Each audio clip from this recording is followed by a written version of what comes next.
Évangile de Jésus-Christ selon saint Matthieu. Quand Jésus vit la foule qui le suivait, il gravit la montagne. Il s'assit et ses disciples s'approchèrent.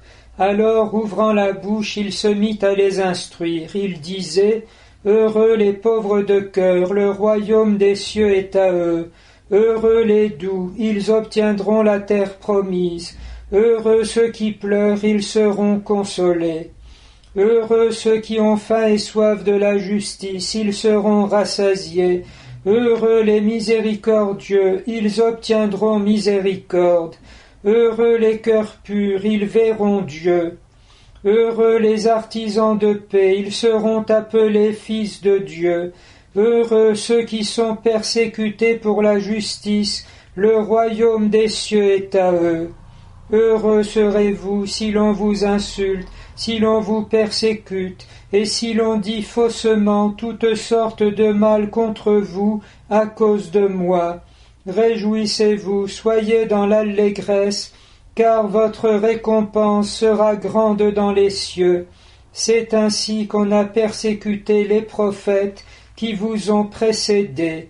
Dans la réforme du lectionnaire de la messe, on lit sur les messes de semaine, chaque année, les 3 évangiles synoptiques. Nous venons de terminer saint Marc, et aujourd'hui nous commençons saint Matthieu, pour tout ce qui est les récits de la vie publique de Jésus. Et c'est ainsi que nous retrouvons cette page splendide et redoutable des béatitudes, que nous voulons superposer avec le Magnificat de la Vierge Marie. C'est là en effet la première déclaration publique de Jésus, et on sent la solennité avec laquelle saint Matthieu rapporte l'événement, en faisant allusion à rien de moins que Moïse sur la montagne du Sinaï, d'où il reçoit gravés par le doigt même de Dieu les 10 commandements. C'est ici les 8 béatitudes, par celui qui est plus grand que Moïse, plus grand que Jonas, plus grand même que le temple. Il est en personne le médiateur et la plénitude de la révélation, comme l'affirme la constitution dogmatique Dei Verbum du Concile Vatican II. Mais de même le Magnificat est la première parole de la Vierge Marie publiquement après l'Annonciation. Et on sait comme les paroles de la Vierge Marie sont peu nombreuses. Ici c'est surabondant et c'est une exultation, un cantique d'action de grâce, de même qu'ici revient par 8 fois le mot heureux, heureux, heureux. Le Magnificat nous aide mieux à comprendre quel bouleversement l'incarnation du Verbe représente dans toute l'histoire de l'humanité. Un changement total de perspective.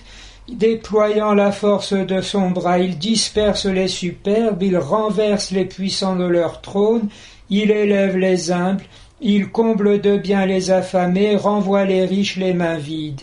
Et ici la même chose, heureux les pauvres, heureux les doux, heureux ceux qui pleurent, heureux ceux qui sont persécutés, ceux qui sont miséricordieux, et artisans de paix, heureux les cœurs purs. Comprenons bien que cette remise en ordre de Dieu, de tout ce qui est les choses de notre humanité, est due à la personne même de Jésus, vrai Dieu et vrai homme, qui s'est rapproché des plus petits, tandis que dans un monde pécheur, c'est la place des grands et de la violence qui est soulignée. Mais il y a dans ce basculement, dans cette remise en ordre, une puissance plus grande que toute l'iniquité de l'univers, et de fait, peu à peu on s'acheminera vers le mystère pascal.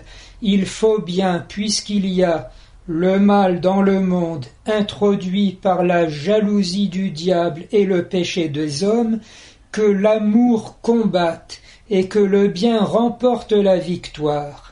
Mais ne nous y trompons pas, il ne faut pas regarder au-delà du combat vers une victoire encore possible et à venir.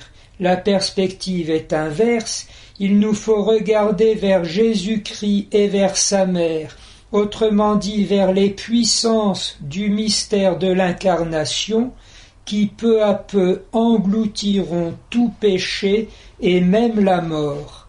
Ce que la nuit de Noël avait prophétisé avec Isaïe, un enfant nous est donné, sur ses épaules repose l'insigne du pouvoir, ce qui sera matérialisé par la croix du Seigneur et qui est la révélation du mystère de son identité comme Fils bien-aimé et Rédempteur, en même temps que de notre fierté et de leviers les plus puissants qui nous soient donnés, ceux même de Dieu avec nous.